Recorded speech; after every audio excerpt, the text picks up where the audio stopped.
Olá, eu sou Hacem, Evangelho de João, capítulo 1, verso 14, diz assim: E o Verbo se fez carne e habitou entre nós, cheio de graça e verdade, e vimos a sua glória, glória como do unigênito do Pai. Amém. Feliz Natal para nós cristãos que entendemos Jesus Cristo da perspectiva das Sagradas Escrituras, esses textos que são considerados infalíveis, inerrantes e de uma veracidade santa. Para nós que entendemos que esse livro ele é uma regra de fé e prática para todo aquele que professa ser discípulo de Jesus, somente nesse verso nós vamos compreender o entendimento do sentido do Natal. Um entendimento que está extremamente distante do que o mundo pensa ou acha, e até mesmo de cristãos que não conhecem a palavra de Deus. É um texto, é um verso que começa dizendo que o Verbo se fez carne. Por que verbo? Porque para os intelectuais daquela época e antes de Jesus, o logos, a ideia de verbo é o logos no original, a compreensão, o raciocínio, a intelectualidade humana era o que mediava o homem com Deus, era o que descortinava a compreensão do cosmos e de todas as coisas. O apóstolo João vai dizer, não, em Cristo é que estão escondidas toda a intelectualidade e raciocínio absoluto de todas as coisas. Não pela compreensão racional, mas pelo Espírito Santo. Então ele define Jesus de verbo. O verbo se fez carne. E nós sabemos que uma menina, em torno dos seus 13, 14 anos, ao ser coberta pelo Espírito Santo, ela gestou o Deus que passou agora a ser encarnado.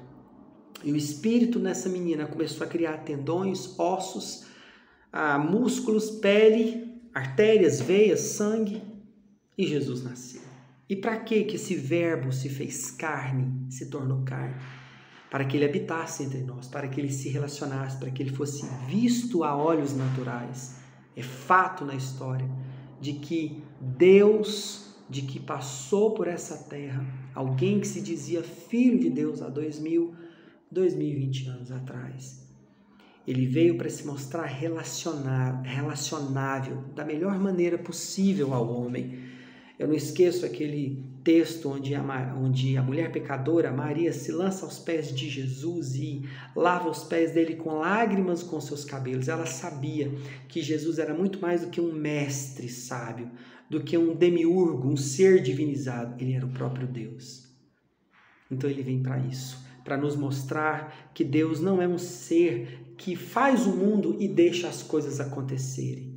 De que ele não é um ser distante que precisa ser visto numa certa distância. Ele quer relacionamento.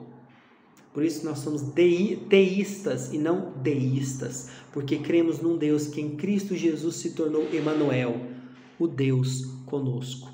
De forma em que essa glória do Filho pudesse ser vista, a glória como do unigênito do Pai. Essa glória que, ao entendermos pelo Espírito, compreenderíamos Deus Pai, o Deus Todo-Poderoso. Porque sabemos que Deus Pai, Deus Filho e Deus Espírito é um só em 3 pessoas. O verso 18 ainda desse capítulo fala, ninguém jamais viu a Deus. O Deus unigênito que está junto do Pai é quem o revelou. Deus unigênito. Jesus é Deus, é o Deus unigênito, é o Deus menino. Então, meus queridos, Natal não é esse entendimento de um sentimento, de um sentimentalismo para com o próximo, de compaixão, solidariedade, perdão mútuo entre a sociedade. Não. Primariamente, majoritariamente, é o nascimento do Deus encarnado que se fez carne para se revelar, comungar e ser glorificado. É a revelação, a comunhão e a glorificação de Deus por meio do nascimento de Jesus. Feliz Natal!